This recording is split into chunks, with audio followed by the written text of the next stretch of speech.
Okay, so it's like almost 5. I just got my first cup of tea, so I'm gonna be drinking it. Um, and I tried to stay.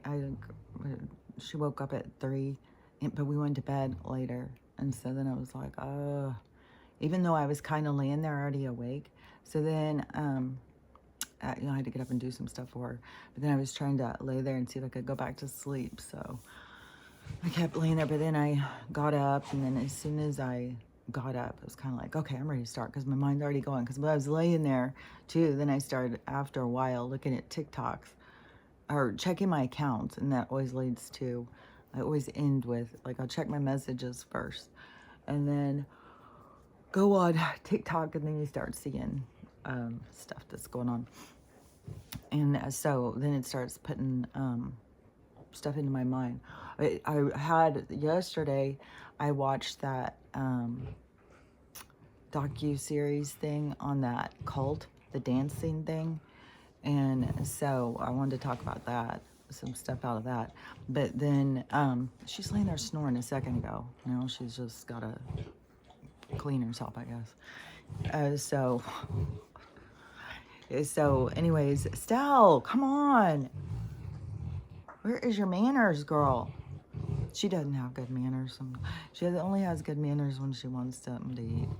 Like every time the neighbor got back from their trip, and oh, I was going to say about that too. And he was down at the he was down at the end of the driveway because I had just walked home. Man, I just feel like I gotta go back further every time. But one thing I wanted to say first, before I forget about this, is I was just in the kitchen making my tea and stuff. And when I say like knives flying off, I want to be more clear. Like, so when you're in the kitchen, say, and you got all this stuff on the counter, because I'm always in there cooking, and my kitchen's small, so my counters are crowded. So I have all this stuff on the counter, and the Archon energy is the accidental energy. It's the energy that you're not paying attention, so they're going to make sure you get hurt. And so it is like you turn around and you knock something, and that knocks something else, and then the knife that's on the counter goes flying off and goes across by your feet. Or it's crazy shit, just nonstop like that. Like, I can't even tell you how many knives have come flying off the counter at me or towards my feet, where it is like, okay, what the hell? Like, it's obvious, like they're trying to have me get hurt. And so because like I'm washing dishes and there'll be a knife sticking straight up and stuff. And how many times I've just been in there and I had forgotten that I put a knife in there, and I'm vigorously cleaning the dishes, and then I'll pick something up and I'll be a knife, and then I'm always like, see, there's a divine protection happening here. And knock on wood, where's the wood? I'm knocking on wood. There's wood. And so then so anyways, then what I was thinking about was to think about this is because how often it is when you have an accident and you get hurt. And I wish I was paying more attention. I just looked away for a second. I wasn't paying close enough attention. I was thinking about something else. Always is what people say when there's an accident, when something happens. And I don't think it's like there's energy around us. There's energy, and you can think like, oh, it's devils, it's the demons, they're going to get us. And I don't look at it like that. Some of it is like a playful, I think that it's called like a poltergeist or something. It's a playful kind of energy, or the destructive one. One of that, because I had an energy like that also at that house, which that house is probably in some kind of portal or something, not really haunted one that I had lived. I've lived in most houses are haunted. You just don't pay attention. Most houses, you got a lot of energy, things going on. But in the one that I lived in when my kids were teenagers, which always makes things much more intense, is there was a poltergeist or something, as everything broke non-motherfucking stop. The dishwasher would break. You get that fixed. The dryer would break. You get that fixed. The dishwasher would break. You get that fixed. The washer would break. You get that fixed. The pipe would break. You get that. It was like nonstop. They would have hitting into each other. It was like, this is mental. I haven't even finished fixing one thing and the next thing's already broke. To me is like where you had to put a stop to that energy. You have to get the fuck out of here. You know, when some people think, oh no, don't, to me, I'm always like, get the fuck out of here. And, so, and, you know, and whatever trapping I've got going in the kitchen, I've talked about, I think since I started doing this, about something in the kitchen, but there's something back in the bedroom too. But in the kitchen, knocking things down and stuff like that. But that kind of energy is the energy that wants to, you know, it feeds off of your pain and suffering. It feeds off of little accidents. That's what it enjoys. And it's like when we're not paying attention, it's like we've got to increase our sharpness, like paying attention, not getting lost in the noggin. You know what I'm saying? And this was kind of strange too. I'll say this one real quick. Hold on, I gotta drink some of this. This was so in my little in the endeavor this morning, looking at these TikToks, that there was this one, and I'll share it too. Was somebody was talking about, here's J-Lo lying again. Like, some of these people are getting so fucking roasted by the general public.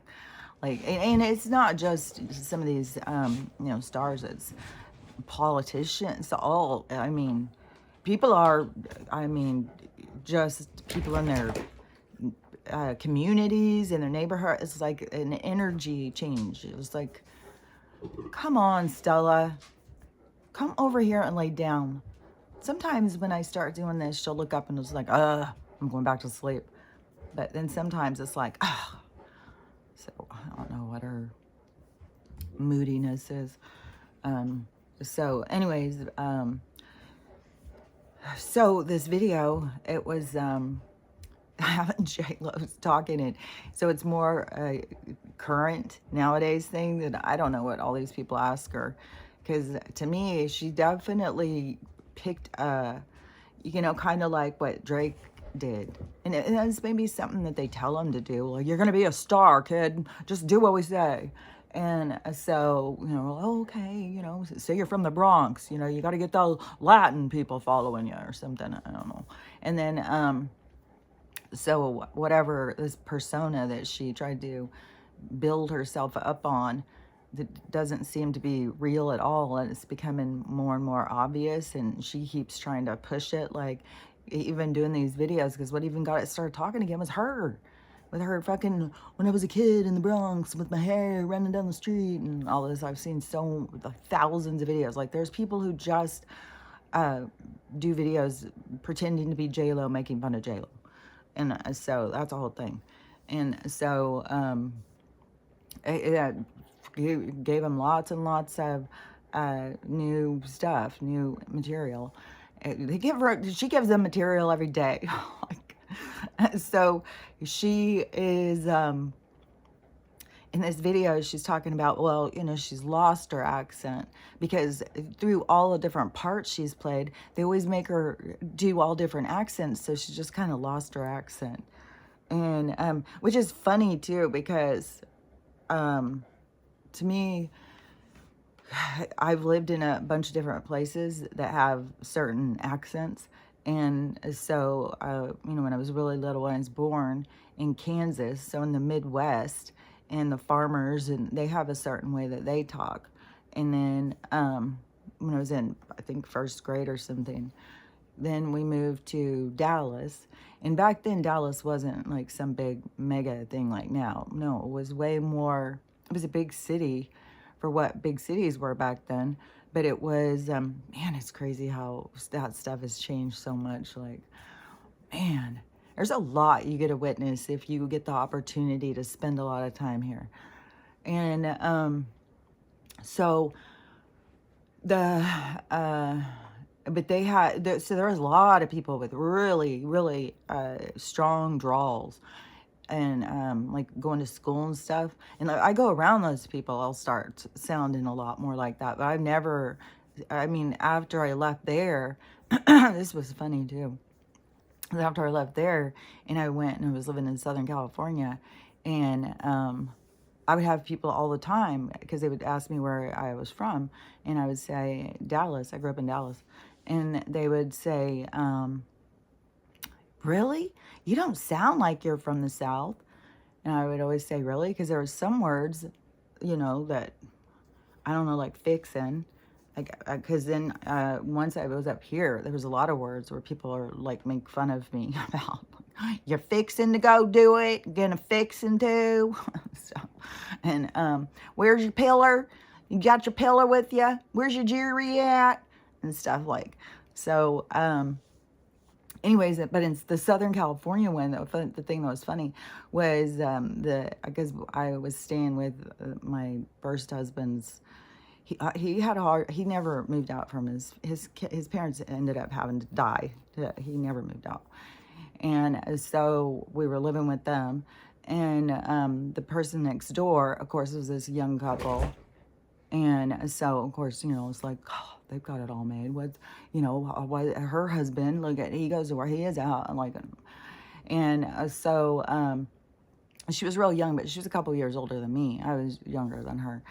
And she had such a thick Southern accent, you wouldn't believe it. And so I was talking to her, and I don't know, somehow in the conversation or whatever it got brought, but she had lived for a year in Texas somewhere. I thought it was Dallas or Fort Worth or Arlington, like around the Metroplex or something. She was around there. And she had this thing, so she took it because she got so much attention for it. And so she talked like that. And then during that time in Southern California, it was very Valley Girl and like the Valley Girl way of talking, and then also the beach guys, the surfer guys, like they had a very distinct way of talking. My brother was more, because once my brother had come and stayed, then that's the kind of guys he hung out with, musicians and surfers and stuff, so he would talk like that. And then I don't remember, I mean, definitely Southern California people have a certain way of talking, the OC. And so then moved up here, and then I think the Pacific Northwest has a certain way that they talk too, but they talk more, to me, the most clear, like the most, but maybe it's because it's like the way it's all in enunciation, how people enunciate. And so it's very deliberate. So I don't know, that's its own distinction right there.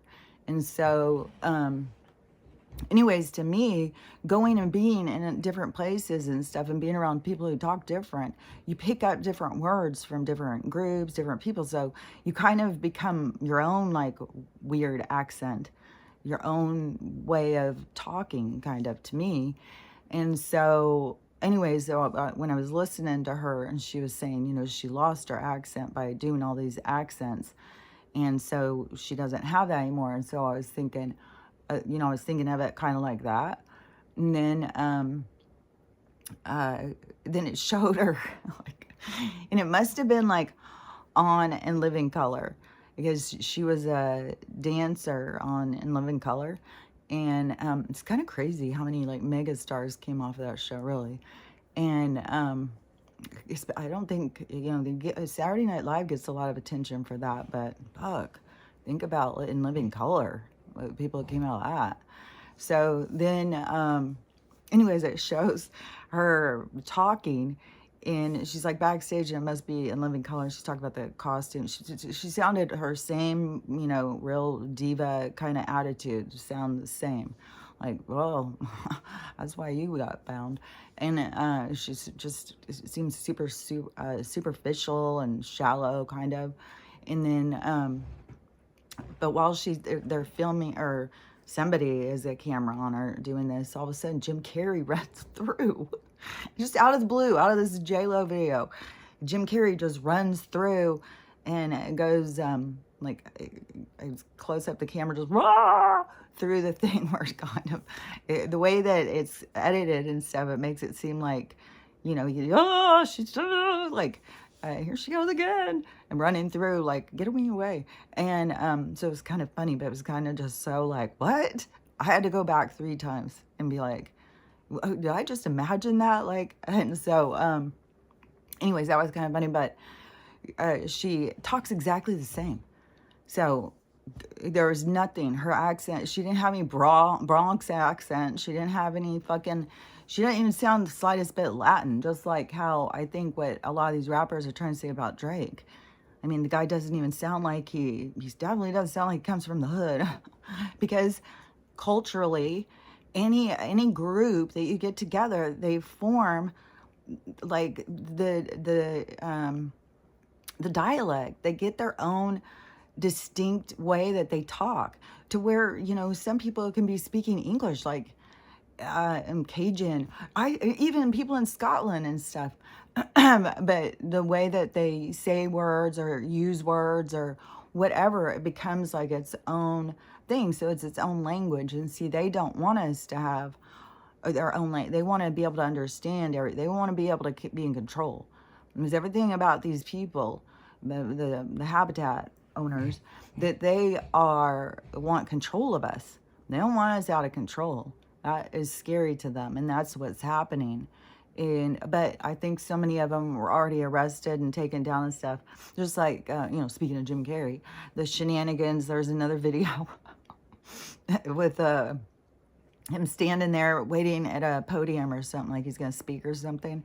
So it still is like everybody's paying attention to him or the camera's on him. And he rips one and it scares him and he makes a little squeal or turns around like, oh, that kind of like a dog does. And I was like, that has got to be just like the whole way he does it.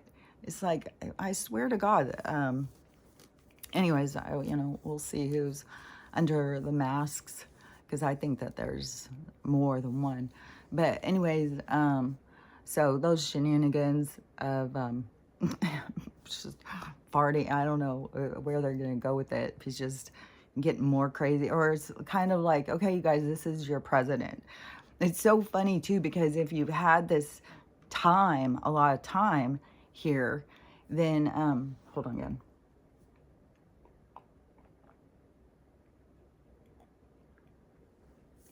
Then you've seen the standards change, because yeah, when I was a kid, even before before I was a kid, that's not what I meant. I was picturing something else, and I was like, hey, even before that, no, it was a long time ago that if you wanted to be president, you had to have a clean record. Like if you wanted to be a senator, anything, if you wanted to run for political office that was pushed so much, you had to be like this clean record. And, you know, like if you wanted to be president, there's no way you could be a divorcee. You couldn't be a bachelor. You had to be a certain age. It was all this certain standard that they said, you know, in order to be president. Like this was our holy grail of people. These people have done no wrong. We need to look up to them. They're our leaders. And then I think I don't know with different times, like if like with Eisenhower or something, if like people knew he was shooting with Hoover at the time, if they knew what he was doing, like all these different things where it started coming out that these people are not role models. Like these people are shady. Like even with this the tapes of one, it's I thought it was like the French president or something. I don't even understand all this French leader thing. But it's some French leader guy, and the other guy is Zelensky. And so they do these tapes to show like when their career started.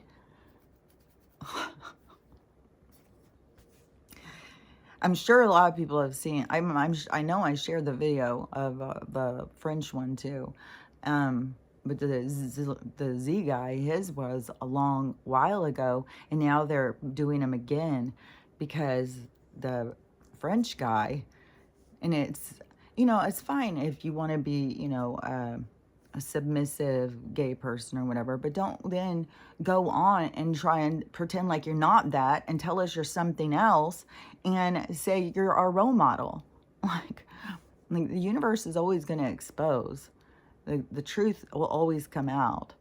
That was something that, like, I knew. I didn't need a fucking book to ever tell me. Like, that was stuff, like, I just knew, like, fuck, you lie. The truth is always going to come out, and you're going to probably let yourself in deeper and look more foolish the further you go into it. It's like, honesty was always the best policy to me, and dealing with whatever you got to deal with at the time, which was so crazy because, yeah, that was a part of me. But by, being accused by husbands and stuff of being a liar and stuff, it's like, I'm not lying. And I don't think, coming home from shopping and saying, yeah, I just spent $300, look what I bought. I don't think that's the same thing as lying if you just go put your clothes away. Like, if nobody's talking about it, like, what am I lying about? It's not like I have to come home, like, and, that is kind of like somebody else's need to know everything that's going on because they got to be in control because so that's where things just, there's so many things like people um, push what they think of something on you. It's like, well, I don't think of it like that.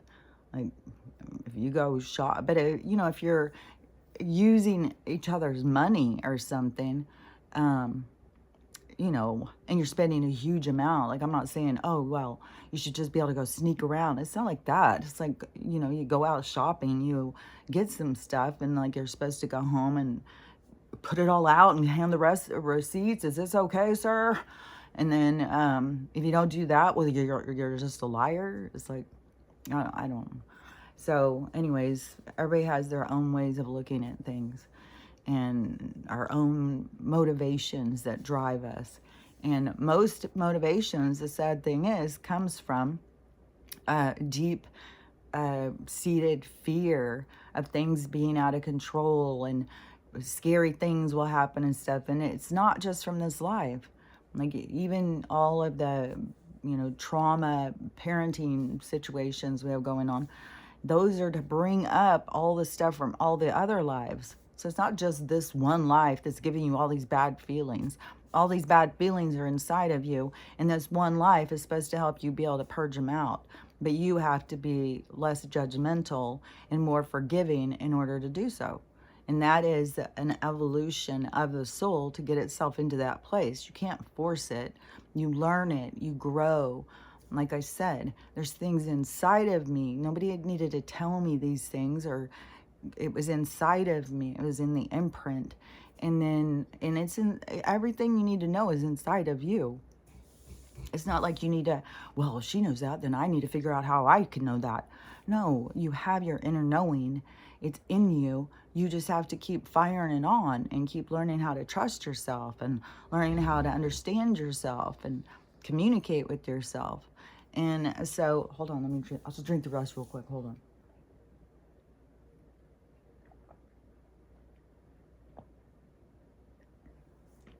Also, I wanted to clarify this other thing. As I had said, I don't know, a week or two ago, God, I still gotta keep, I feel like I'm not getting enough, it just feels super intense. Like, the energy feels so intense.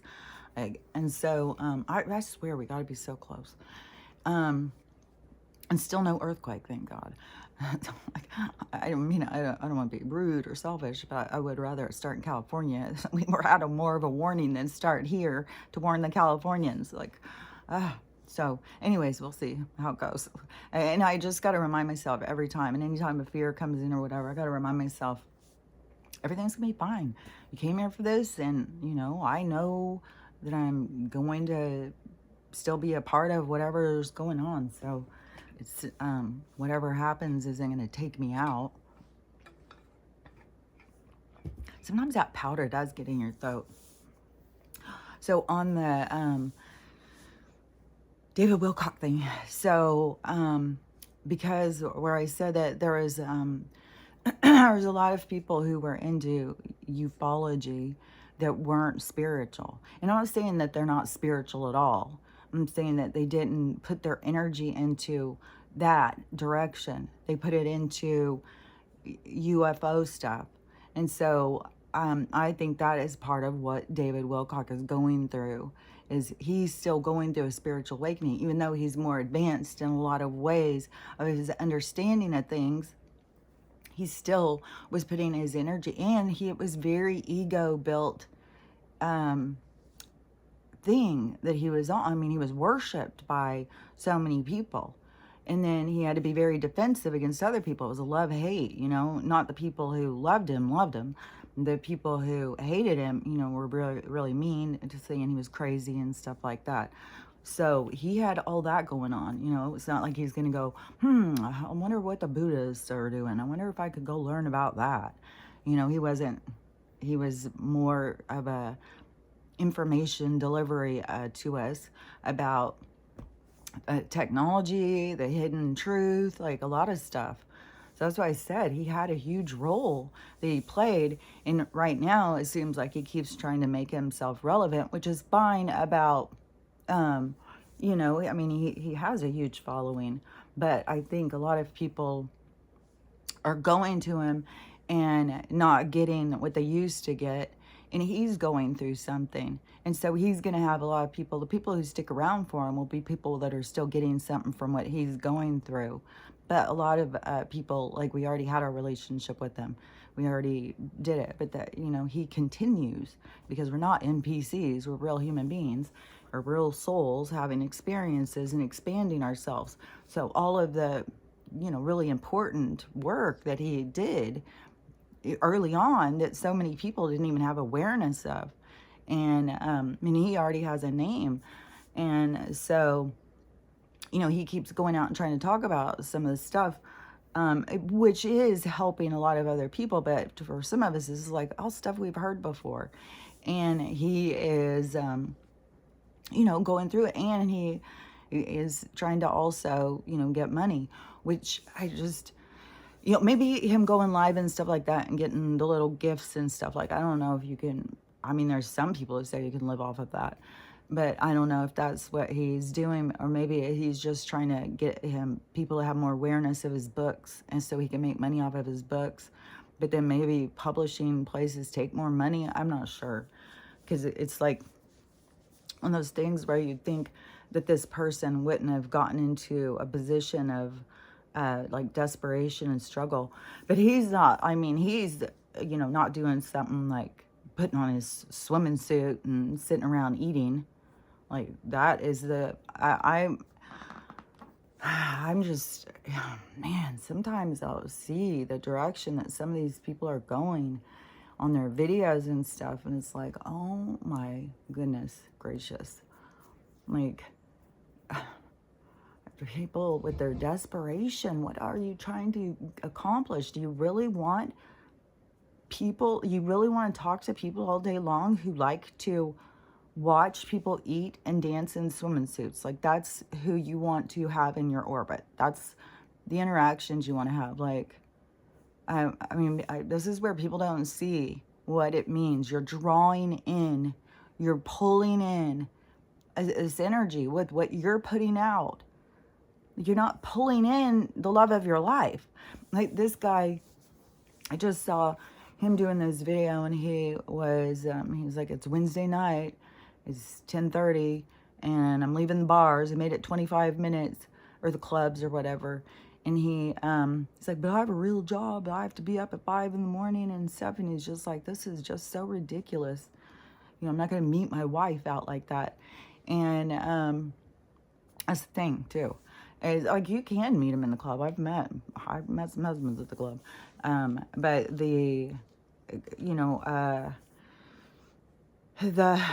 what you're out looking, when you're out looking though, and that's what the club becomes, like a bunch of hungry people looking for something, and everybody's looking at everybody else, and everybody's so shallow that, as what builds this fake thing up of like how someone's dressed and what they're driving and what they smell like, what their hair is like, all this stuff, it's like so many things that you have to adapt to become a part of the circus, to go in and try and find, you know, the right one. And it's like, there's no depth to this.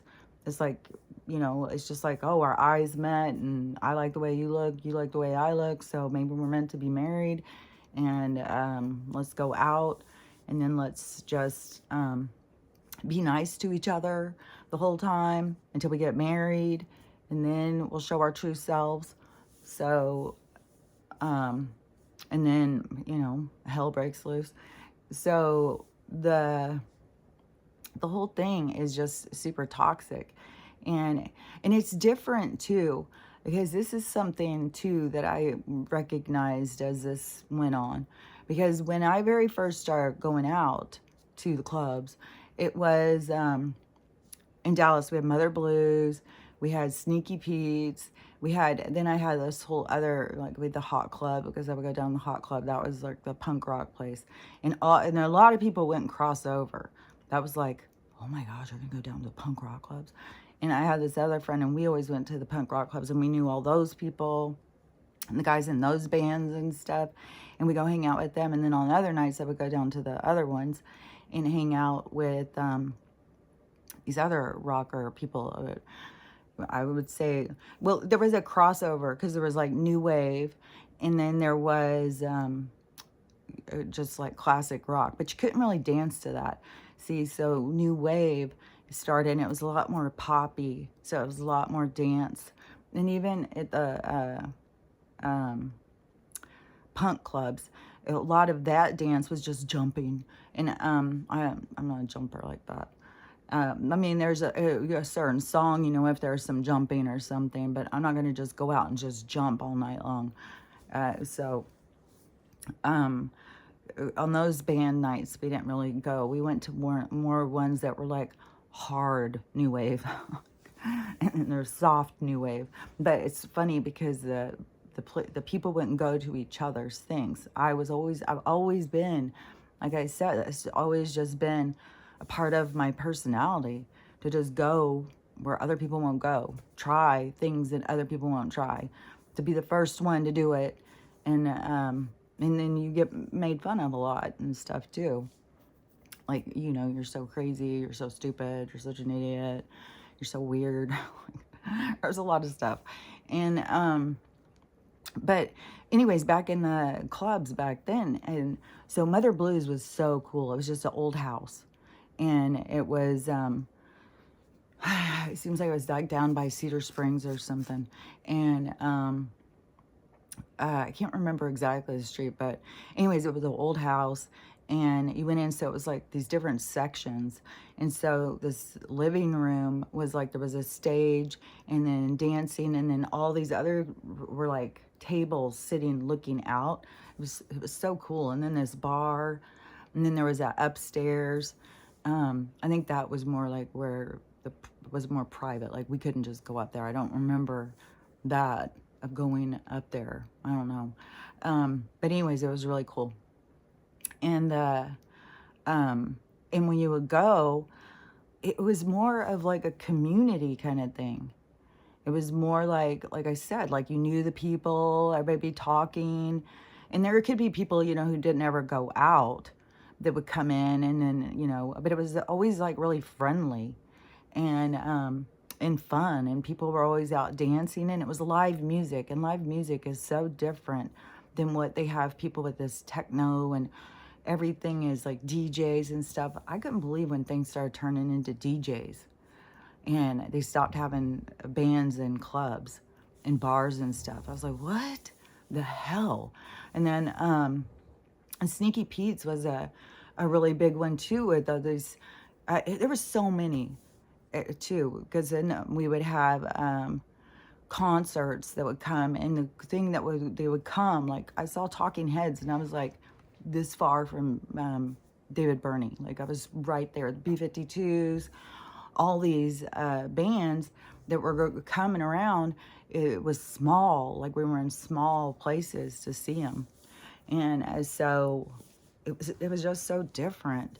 And then all of a sudden they went mega on concerts, and they went mega on everything got bigger and less personal, just like on the cities blew up and became less personal, less connection.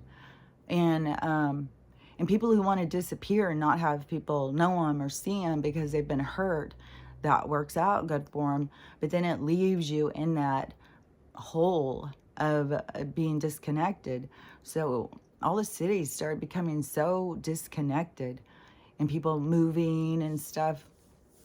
And so it's our whole society. It was like how the universe was going to play it out. It was like, this was what we came here to experience. And so then it started changing the clubs, like they started closing them down. They would disco, because disco was already going. There was already discos that were going, because this was when I was, it must have been, this is when disco started stopping. That's what it was. When New Wave came, disco had already been going. So they had already had clubs, but they would still, play records. They didn't have every single band, but it was back in the time of like Soul Train and stuff like that. And so people would go out and dance. They would go take dance lessons. People were so into dancing during disco, really into it. And so they had these dance clubs and stuff where people would all go, huge amounts of people would all go in and get real dressed up and go dance.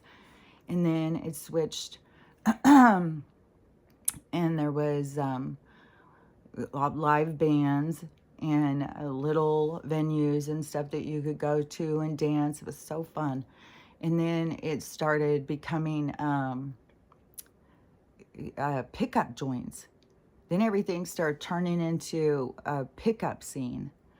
And it was kind of like that scene was already there, but it was like more, everybody was like with their friends. It was like, everybody knew everybody. And it was kind of, like interbreeding almost, because everybody's like sleeping with everybody's boyfriend and stuff like that. Like it was nothing, like, there's so many, especially because the one guy who I liked was a guy who lots of girls liked. And it was, it could be cutthroat in that whole situation. Like your best friend comes walking out of his bedroom in the morning, and it's like, what? So anyways, there's lots of friendships that were lost in this kind of toxic environment. It was still toxic, but then once it just became like less personal, records, DJs, more and more people going, and people just picking each other up, it became this thing. They even put a movie out about it, Looking for Mr. Goodbar, to kind of try and get people to be more scared, because it was too dangerous. You shouldn't just be taking people home like that. And then, of course, what came with that was the epidemic. And so that blew up. And then, it was all, well, they made a huge blame on, gay guys. It was all gay guys' fault. But then they started having all these drug addicts. So then it was like, oh, okay, well, it's blood. And so then, but then it started being, you got to be careful, because anybody could have it. And so sleeping with strangers wasn't a good idea. So we went through that whole thing. So where you, people nowadays look and think like some of us are like prudes, or we aren't with the times, and you got to just have fun, have sex with everybody. It's like, well, you didn't go through what I went through. You don't know what, like, so, yeah. So anyways, there was so many people dying, it was very, very sad time. And that's what got me too, when they started with the Dovik, that all these people, and there's a lot older people too. It's like, what? We already went through this with another epidemic, and I don't know. I mean, you wake up to certain things at certain times, like I've been saying, and some of those people didn't wake up to certain things. You know, maybe they were married and they weren't out dating or whatever, and so it didn't affect them. They didn't think about it. But for people who were out dating, and you know, and even though I got married young, all my friends, and then I got divorced young, so I was out there single again, and that is when I had some horrific scares too. Oh my God. Oh, and it's scary when you have to, and it used to be you had to wait like 3 or 5 days, might have even been a week, but you'd have to go get the test and you'd have to wait for the results. Oh man, that was intense. And that's not like, you know, for a flu. Like, this was for a blood disease that at the time would kill you real quick. And it was, uh, um, it wouldn't just kill you, it was like eat you. Like people's faces were having sore, like people were just becoming super, super skinny and sick. And, yeah, well, where the hell did it go? Like, where did it go? Because we don't get, you know, for that. So it was just so horrible. It was killing all these people. And then all of a sudden it just was like, well, we don't have to worry about that anymore. Just a few people. And then all of a sudden, though, they started saying, oh, you know, there's a new outbreak of it. It's coming again. Not everybody got all scared because people, you know, I mean, I remember it. I fucking sure the hell remember it. But there's a lot of people who probably didn't go sit in the fucking health department, wait for their fucking test to come back, and then have to go back and sit and talk to them and have them. And you know, it blows my mind also, like I've said before, that now it's come out that I had Hep C somewhere along the way. That before, back then, any of those things that you had, you would have them come. Like, that was even in that movie with syphilis. And so the health department would come and you had to give a list of every single person. They had to track down every person, test everybody's blood, and they could go and find who was the culprit. And that's even in that movie that I had watched. That was some Lifetime movie that was supposed to be, I don't know, it was like around the 80s or something, but they were using syphilis. And and there was one girl was being blamed, and it was a whole thing. But I thought that is really weird because they're supposed to be tracking this stuff. So anybody that I would have slept with, I would have given it to. And I don't know when I had it. I have no idea. And so, and you know, and I don't know if they are able to heal themselves or if they've gotten sick. And I would have given it to them without ever even know I had it. And I don't, you know, the whole thing.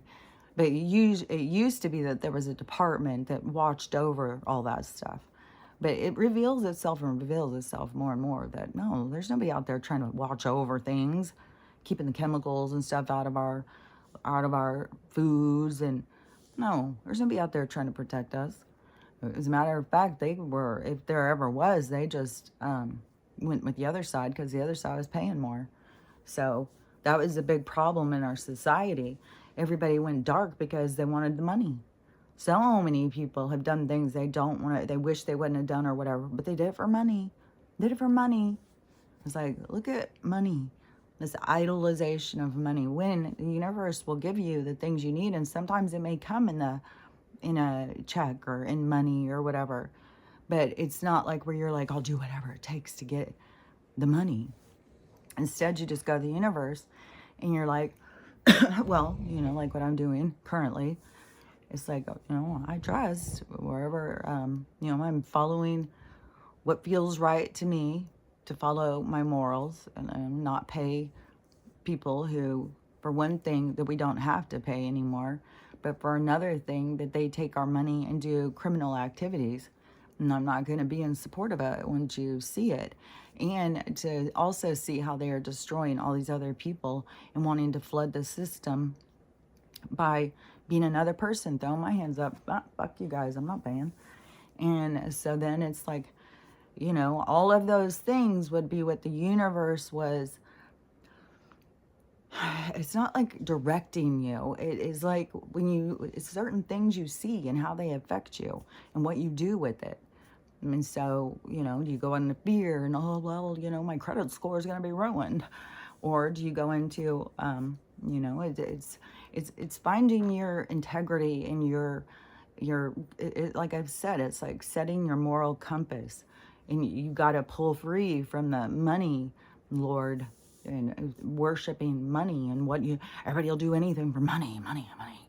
I mean, it's a dark place when people like are killing family members, killing their own kids, killing people. Literally go and marry people just to get insurance on them, just to kill them. Like that's the society we live in right now. There are so many people. Another one was just found. Went on, and this girl, she didn't just go on a first date with this guy. No, this guy had been for it was months. Had been grooming her, and and he is some rich guy, and so she was so impressed with his place and stuff that she was filming. So the whole time she's showing his house, showing his car, showing everything. And she's going to this date, and he's going to cook her this big fancy meal that she's going to love.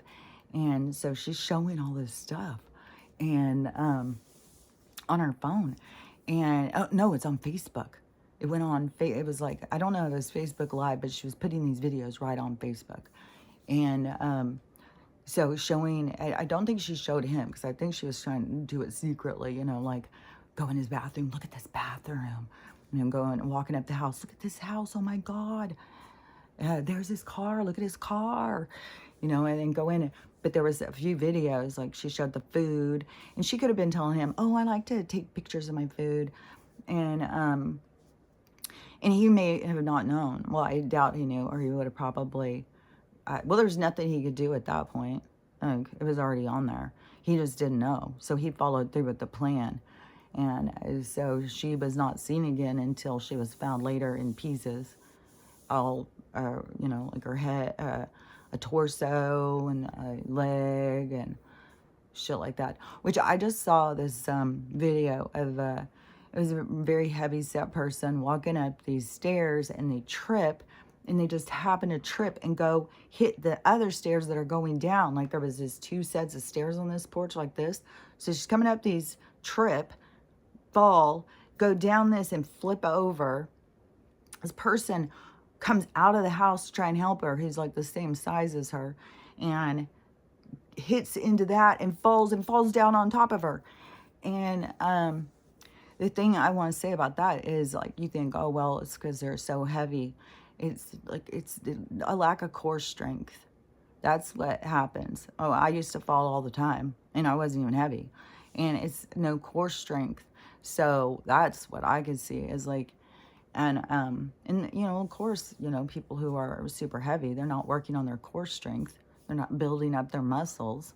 So anyways, but as you are, if you, let yourself go and you gained a bunch of weight, and then you found like, makes me feel worse about myself. And you decided, I got to get my shit together. I got to heal. Which healing your mental health is healing your spirit. So you have to heal your trauma and stuff.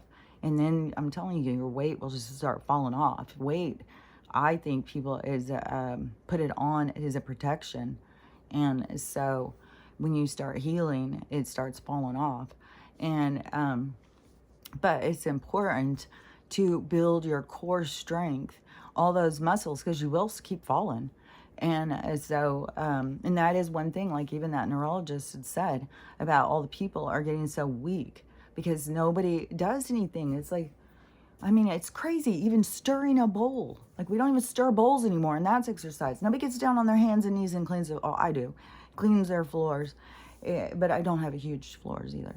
But everybody works smarter, not harder, and it's making us weaker.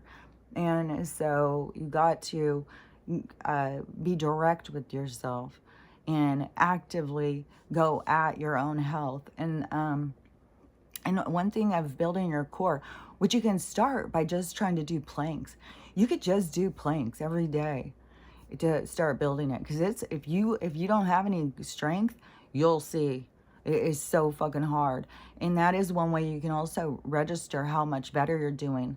Like, yeah, how, if you can hold it longer, if you can make it 10 seconds, and then pretty soon 20 seconds, then 30 seconds, then you can stop that one and do another one. And it's almost like doing push-ups too, which you can get in shape just doing like push-ups and sit-ups. You don't have to go to gyms and do all this stuff. You just have to be consistent and, a bit challenging to yourself. You got to challenge yourself if you want to get stronger. And so but yoga is so good at building your strength and your balance and your muscles, your core and stuff. So, yoga, and then also other Eastern, like Taekwondo and stuff like that, doing I think it's Taekwondo, I don't know, but doing the different things where you have like these movements and you have to hold yourself and stuff, then that helps you build your strength. And so, and then when you start out, like when I first started, and I couldn't even hold it, I could not hold one foot up for 1 second. I immediately would start falling. And I was trying to do yoga. And there's people like who are able to hold one leg up and do all this balancing and stuff. And I was like, what the hell? Why can't I? And at the time, I didn't realize it was because all of the surgeries they had done had cut all the muscles in my core. And I had adapted to weakness. And then once my eyes started being affected and I started not being able to have all the peripheral and seeing the ground, and when this happens, you don't have any idea that it's happening. The ground just still looks like it's there. You just don't see it all. And so you trip a lot. So I would trip and I had no core strength, so I'd fall all the time. And then, anyways, but you can do better. Like now I can catch myself before I fall, but it's those muscles. That's why I can see, like when somebody's falling like that, they don't have any muscles to catch themselves, because that's what you do, is you catch yourself. And then plus, if you've got a lot of extra weight on, that momentum will even push you further. Like there's gonna be more and more, like, I mean, you could get really hurt, like doing that, what happened to that lady. And you can see that energy, what I'm talking about too. Like her going up the stairs and trying to go too fast, there's that energy there that is just like, gives you a little shove. Just knock you over a little bit. And, man, my chest feels super tight. And,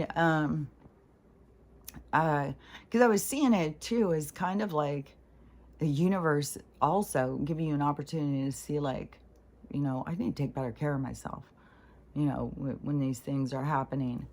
And so it is, also an awareness. So it all depends on how you look at it.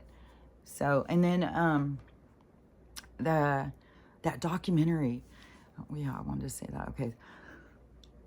That documentary.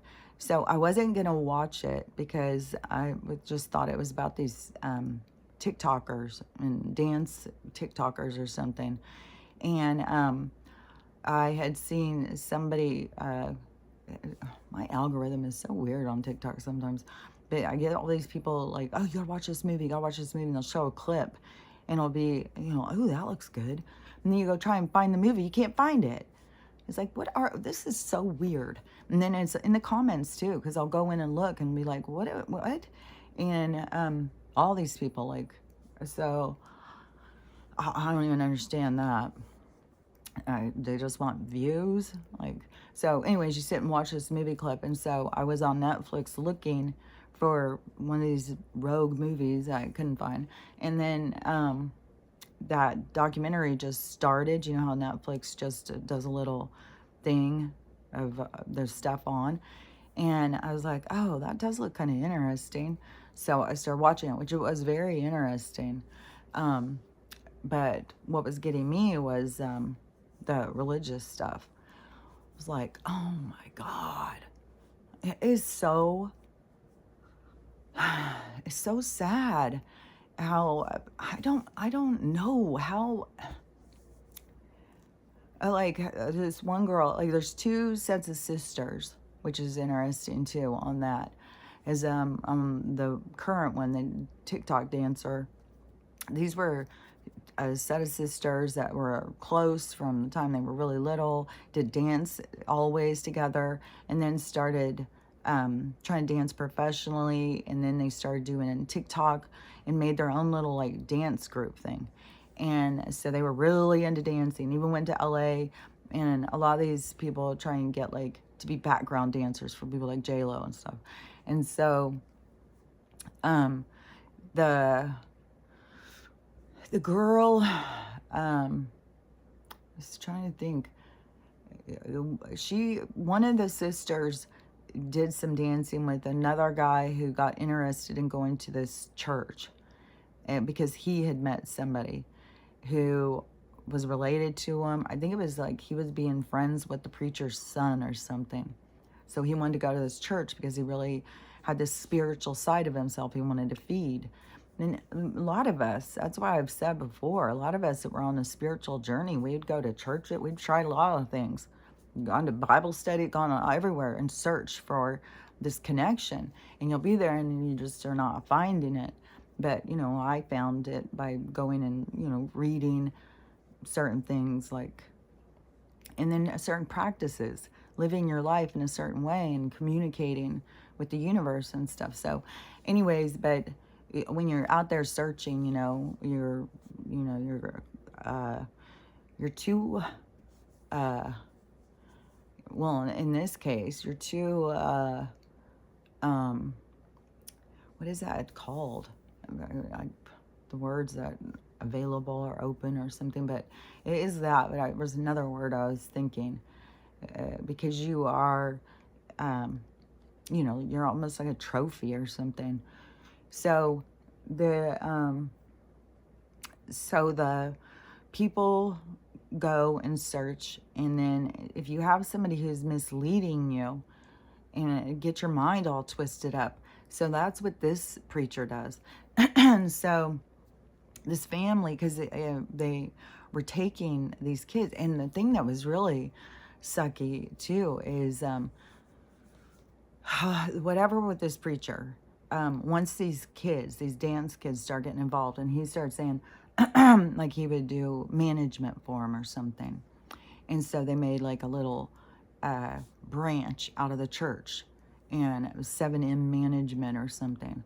And so then, and this is what I've been talking about too with celebrities' money, is so what this guy does. And now I'm not saying that the celebrities, it's broken down like this, but they have some kind of banker over their money. They've got management and all this stuff that is, where they say, oh, they're worth this much money, but do they really get access to it? Or is this like with the bankers, so, I don't know that they could just go down and say, okay, well, I have $150 million and I want to take it out of the bank and I'm going to go turn it into gold now. I don't think that you could do that. Like there would be stuff in the way, I think. So I don't know. But anyways, so this, but that's what people should do is, so this, guy, so then it was, so he had the church, the management, and then another thing. So he had, and this is what these LLCs, corporations do, so he's just doing what they do, and he's got protection because he still hasn't been arrested. And so, and there's so many of these people, and they get protection by being like narcs, by telling things. Like there's a lot of people like this keeps coming out like all over the place. People keep getting murdered by people, and then they go in, but they are, they work for the cops, but they are bad guys that work for the cops. What are they called? They're called something. I can't think of the word. Maybe it'll come to me in a second. But anyways, so they go and find criminals that will, do certain things or say certain things to get themselves off, and then they will use them. And they have a word for it, what these people are called. But anyways, so, and those people know that they can get away with any crime, so they just keep committing crimes and keep on doing bad things. Like that one guy in Spokane, he's like killed 3 girls that we even, and the only reason we know of those ones is because my daughter had contact in some weird way through all these 3 in rarely strange ways. And so the and that guy is informant. That's what they are. And so they get to, break the laws. They get to do what they want. And so I think when this guy is getting away with some of these crimes, well, he's got somebody scratching his back. He's got somebody who's protecting him. And this is in Santa Ana where they were making all these police reports, waiting for him to be arrested. But they're saying, well, they got to have more. Just because a girl says he raped him doesn't mean he did. So, but, when you got like 10 of them, it's like, okay, well, you could all be doing it on purpose. Like, okay, there seems like, they've got no problems busting into people's houses, the wrong houses, shooting people. Like, are you kidding me? So, this guy, in this documentary, so there's another set of sisters, and they were from before, and I guess it's been the same church, but it was before the dance group got involved. And so one of the sisters, I don't know what happened. I kind of fell asleep on a part, but I don't know what happened, why she all of a sudden could see through what was going on. And so she left, and she got busted right when she was leaving, and she was trying to take her sister, but her sister wouldn't go. So she left years before her sister did. So her sister stayed in the cult. The other girl, the ones that it's about, the one sister tried to get her sister to go with her at church, and the one sister was like, no, this is weird. All the stuff they're asking you to do and stuff is weird. And so she was like, no, I'm not going to go to that church. And her other sister, though, got so involved. But how the church would do it was they would get their money, but then all their money would go to, like, you had to pay the management fee. There was like some kind of a thing at the top. I don't remember what it was. So, and I thought it was like a church fee or something. Oh, because you got to pay your house, which you live at the church, so you have to pay them. Then you also have to pay your management company. Then the church, you have to pay your tithe, and it's like 30%. This one guy said it was 10%, 10%, 10% of whatever. So it was like all their money is going to the church. So the church guy is getting rich as shit. And all these kids aren't making any money at all. They are, all the money goes to the church. So he's using them like trafficking dancers, so he's just living off of their thing. And then plus other illegal shit he does. So, because that is one thing that they're trying to do, this big lawsuit is supposed to be in they have court date for next year, but they're trying to get him on financial things, and then the sex crimes, I guess, is harder to get him on or something. But anyways, they're trying to get this guy arrested. But so the one sister who got out, she had ended up being in there for 23 years. And a lot of the story has with these sisters. So it's not all just this dancing thing. But the one sister who was in there for 23 years, oh my God, the stuff that this guy would do to fuck with people's heads. And what gets me is the stuff that these people say is such fucking bullshit. It is not what God or the universe does, think, or says. It's all such bullshit. You'd have to go in here, like all the different stuff he would say is disgusting. And that's even one thing too, where the people get so twisted up in their minds that they think having sexual relations with him is like a gift.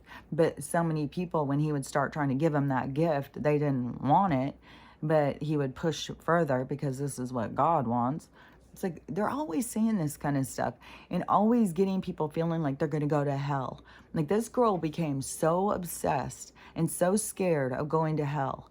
And it has fucked with her head so much, even from leaving the thing. She was so suicidal for so long, so not functioning in regular world. She was still like, her mind was still trapped back there, even though her body had left the building, her mind was still trapped. That is what, we have going on in society right now. So many people's minds are in the trap. And so that's why this big awakening event will go on, because it's to get everybody out of this fucking mind trap. But so there is no fucking hell. Like, this is hell. What we are in, this is hell. This is you trying to get out of hell. Like, there's not a place that is worse than this. It's your punishment because you didn't say his name. And so now you're going to hell, or you made a mistake. So now you're going to hell to burn for eternity. And so many people have this whole, it's such a romanticized version of like God and heaven and hell and the devil and stuff. It's like, it's ridiculous. And it's weird, and it's so weird how so many people believe this stuff. It's like, oh my God. We got to get more into the understanding about energy and just the universe and how energy works, because that is what you're dealing with. And we are energy that has bound itself alive. Like, we figured out how to find ourselves in all this energy. We figured out how to become conscious energy. And you're conscious of ourselves.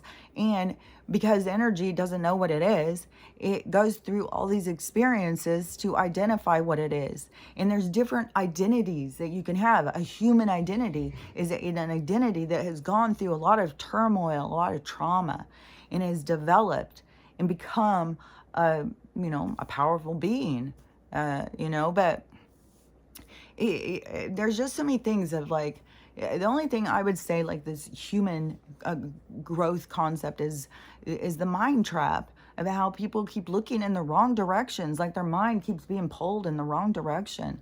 You just got to get more of a basic concept, not this bullshit, romanticized bullshit that they keep trying to feed people. Like, oh, and there's this ultimate heaven, and then you're just going to die, and then you go there, and you might not. It's like, it's such bullshit.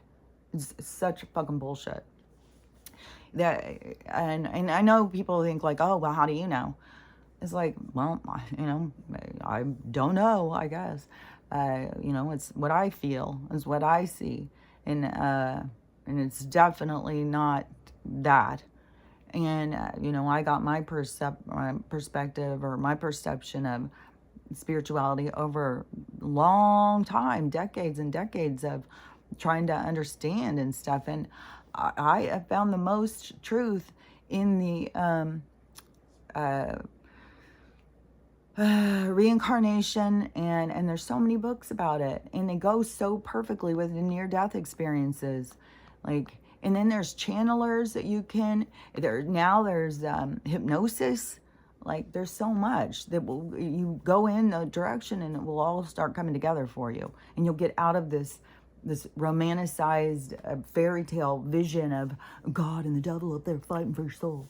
It's like, you are a soul that's trying to figure out what it is. Your energy that is trying to identify itself. And it develops a little bit of ego. It's like I'm a little bit better than you. But, it's this concept of the highest vibration that we're working on, even though it is like a new detail, and it is part of this ascension, but it's a part of this changing into a new dimension. And we are the dimension that we are changing into. We are what sets that paving the way of this connection and all-inclusivity that we want. But the all-inclusivity isn't, well, you can come, but you can't say that. Well, you can come, but you can't do that. Well, you can't look that way. It can't be that way. No, it's like, everyone is welcome. Be you, be yourself. Everyone is welcome. And, if I've got a problem with you, then I'm going to look at, why do I have a problem with that? Why can't everybody just be themselves? Why do I feel that I have to control others? Why do I feel like I have the way of knowing what's best? I do feel like But see, that's why I gotta be working on it, because it is like a very much like, what in the hell with these people, and then how they can be misled and tricked by manipulative people like this to try and be like, well, I'm God's on my side, and we're talking daily, and he said this, which, all this stuff I do hear my own self echoing in that, how I'm saying. So, I don't know, shame on me. But that's the part of what we get to see, is that it is like the things that bother us are what we're doing too, because it is very frustrating to me, is but it is a part of development. I can't just make people understand what something is. They have to get the development. And more people were more interested in how to make money than they were in how to save their soul. Like, they weren't looking into, what am I doing here? Why am I here? And I must be supposed to be here for a reason. And they weren't doing that. The reason was told to them, well, get a lot of money and look good, and then you'll be happy. That's your reason right there. It's like, yeah, but there's a lot of people that did that and they aren't happy. So I think that's a big fat lie. Your happiness comes from peace of mind, understanding yourself, living your truth, being real. That's where you find your happiness, your purity of heart, is when you are able to be yourself. And there's reasons why people aren't, like that they can't be themselves, or that they are ashamed of themselves, or embarrassed of themselves, or in some way trying to hide something about them. That's what the healing thing is all about. So you can get to the core of it and you can release it, because you should be able to love yourself. And then when you can love yourself, then you can love everyone. That is because it comes from this not being able to love yourself. But anyways, it drives me crazy how I just feel like people are being tricked. Like, when you hear some of the stuff this girl was saying, and for 23 years, this guy's manipulation, and I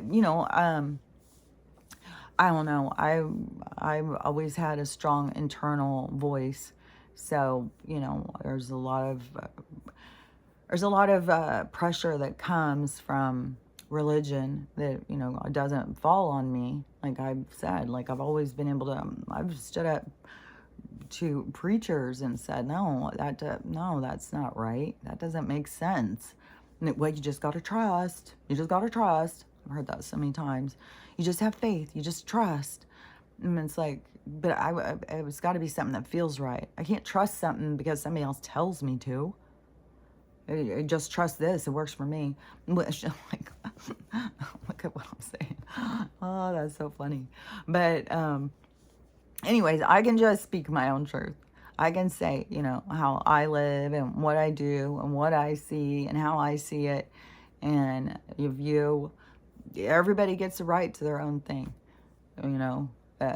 If you're in the same place as me, though, and you understand these things, then I'm sure you see the same kind of frustrations and stuff as I do. And it's sad how people are being so tricked. But I think that's the whole thing with religion too. Like, I think it's going to be really hard for a lot of people when they wake up to that and they see, like, it was really had such a stranglehold on their attitude, how they looked at things, how they looked at people.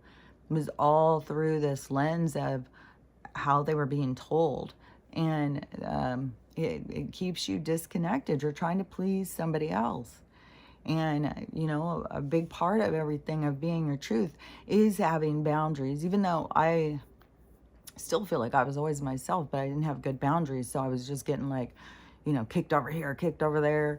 And, well, it wasn't just, it was a lot of, I don't know, a lot of, I don't know. There's just a thing, if you were tall and thin, guys wanted to own you. They wanted to, hey, look what I got. Look what I fished out the other day. So that was, but then, if you spoke, it was like, okay, I like the way you look, but just don't talk. And it's like, how far are you going to go with that? You're just gonna hide yourself, never be yourself, or gonna be yourself and then keep being shamed. You know, it's like you got to move out of that vibration. You got to move into, you know, you got to notice like, oh, I'm just dancing in my swimsuit and eating chicken legs, and so what's that gonna? I'm eating popsicles in my swimsuit and sitting down, crossing my legs, make sure, you know, get a little look in there. It's like, you gotta have more self-respect, but you gotta learn it. So like I can sit there and look at it, but you know, I've seen life from a different side. And, you know, this is this person's opportunity, because they wouldn't be doing it if they'd already learned it. Nobody'd be doing this shit that they're doing if they'd already learned it. So just keep that in mind.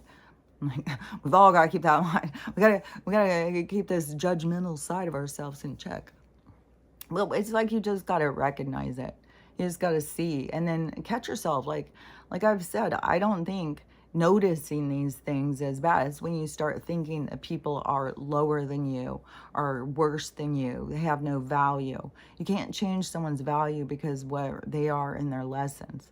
And so, you know, I can see people ultimately, to me, hurting themselves, but they don't recognize it yet. And then they have to go through that process. And that's going to be a huge part of this awakening. That is the hugest thing that's going to happen, is people awakening to their own truth, to their own seeing this side of themselves that they didn't have awareness of. And it's a desperate, sad, broken side. You know, we all have them. And then so many people just try and pretend like they don't and keep it going. It's like you gotta, it's like you even gotta give your respect to yourself to be able to say, hey, I'm broken. I gotta take care of myself. You know, you gotta love yourself enough to do that. And so many people don't. It's like, you know, they get up in the morning and themselves don't want to do it. And it's like, shut up, stupid ass. You gotta be responsible. You gotta do this. You gotta do that. Push themselves instead of listening to themselves. Though that's mind, body, spirit. That's why there's so much about this is going to keep elaborating and changing. But it's each person changing through their lessons of their experience and what they're going through. So anyways, and we're so close to this, whatever it is that's going to be the thing that stops everybody dead in their tracks, to makes them really look at themselves in a deeper way, which, you know, there's all these different things happening in different people's lives, but there's still going to be this big, you know, this big escapade, this big event that's going to happen, that's going to turn everything upside down. And there's a whole bunch of people talking about the pole shift and stuff, and the energy, and the planets aren't in the right places, the sun's out of place because of the pole shift. And another video, this one wasn't just a guy catching it in the background, this one was somebody showing it. And whatever it is, you can only see half of it. Where's the other half? Like, we're not on a planet. So where's the other half? You know, if you're on a flat planet, where's the other half? So how could you just see half of it? It's going under something. Is what I'm saying. Everything is realms and realities. Like, there's another video too. I'll share this one. And this girl was talking about that you can get from Arizona to Africa or something.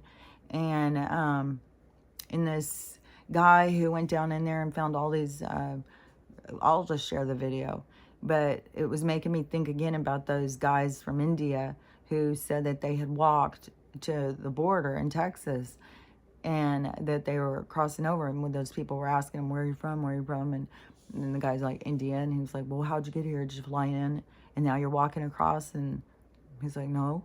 And then they're like, well, how'd you get here? He's like, walked. And we're like, walked? What do you mean? Did you walk from the airport? He's like, no. Where'd you walk from? India? And I was like, in three different guys. Because one of them is India, one of them is like there's 3 different places, but they're all kind of close, like they probably walk together. So, or there's probably a lot of groups. And see, they just follow trails. And the trails have places that you go through, just like in the Barbie movie. It's just like you go through and suddenly you're in another place. And so, just like what they're trying to show us with the portal in New York and Ireland. So whatever it is that it's a different way of going, of traveling. And so I was even thinking, like, so if you're going through some mountain thing, and you could be all of a sudden you're going through the Grand Canyon in the bottom. So you could be walking through there and you don't have any idea, you can't see all the stuff because they've done really good with closing things out. Like where they say we're not allowed to go down to that one part. And then in this video, I was like, oh, they are not letting us go down that part because it's like a fucking a thoroughfare. It's probably where people are going through and there's portals. So you go through there and all of a sudden you're, it's like a big jump in space. You're jumping space because the space doesn't exist except for in our minds of what they're telling us. And so anyways, I was thinking, I bet you that is what is down there in the Grand Canyon on these parts, and that people are going through there, and it's like a hallway to one world to another. So anyways, and there's more of this talking of it's way closer. And then you think about, but they tell us we gotta get on a flight for 18 hours. Would they just flying us around in fucking circles? Probably. Like, how far does the firmament go? Like, but anyways, when you see this footage of this big thing coming, it's just, to me, it just keeps feeling like, where's the other half? How do we only see half of it? Like, because there's no planet down here, it's not like going down in a thing. So, and if it's so far back, this planet is so far back, why won't we see the whole thing? It doesn't, so anyways, I just think there's, I don't know, the whole Nibiru thing, Wormwood, all the sky stuff, all of it has to do with us awakening to what I think is just a bunch of realms and realities and stuff, and pulling you out of the one that you're so attached to, because we're all like mind trapped in, just like this girl with the church, mind trapped even after leaving. Her mind still is going the way they told it to go. Like, and the girl was becoming, like, she just wanted to jump off a building. She was like having a hard time. And so anyways, that's what I'm thinking about. I think I finished saying all this stuff. I don't know. So anyways, I've been talking for a long time, so I will just go. Let me think for a sec. Was there something else that I was going to say? It seems like I could just keep talking just about, just nonsense all the time. Like walking in, taking my car. I took my car yesterday morning, and the timing on that, I could not believe.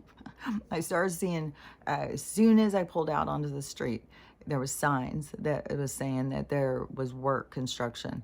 So I'm going and going and going, and it's like, well, where are the workers? Where are the workers?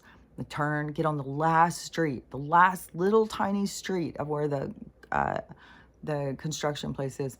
Well, there's the workers. And I just happen to hit it right when they are pouring the street. So we just have to sit there.